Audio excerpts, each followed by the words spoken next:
So ఇప్పుడు మనకి inter అయిపోయింది, ఎంసెట్ రిజల్ట్స్ కూడా వచ్చేసాయి. సో అండ్ రేపో మాపో మనకి సో బైపీసీ స్టూడెంట్స్కి నీట్ రిజల్ట్స్ కూడా వచ్చేసినాయి. So what next?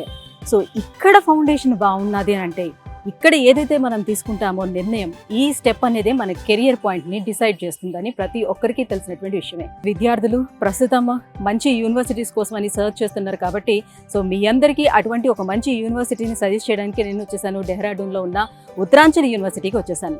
లోపలికి వెళ్దాం. సో పేరెంట్స్ అలాగే వాళ్ళ పిల్లలు ఆ స్టూడెంట్స్తో కూడా మనం మాట్లాడిద్దాం. లోపలికి వెళ్దాం పదండి. సో క్యాంపస్ అంతా కూడా పేరెంట్స్ వచ్చి మొత్తం క్యాంపస్ అంతా కూడా ఒక రౌండ్ వేస్తున్నారు. అసలు ఎలాంటి ఫెసిలిటీస్ వీళ్ళు ప్రొవైడ్ చేస్తున్నారు ఏంటి అని తెలుసుకోవడానికి. సో ఆల్మోస్ట్ ఒక సగం క్యాంపస్ అయితే చూసారు కదా. సో మాట్లాడేద్దాం వాళ్ళతో కూడా. మీ పేరు సార్? అనంతపురం నుంచి వచ్చారు మనోహర్ గారు. సో ఎవరిని జాయిన్ చేద్దాం అనుకుంటున్నారు? పాపని తీసుకొచ్చారా?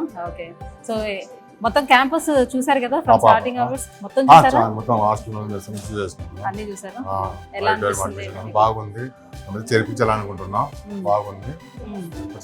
ప్లేస్మెంట్స్ ప్లస్ చెప్తున్నారు. మొత్తం కేరింగ్ అంటే కూడా బాగుంది అనేసి అనుకుంటున్నాం. అంటే మీరు ఇక్కడికి ఎలా వచ్చారు?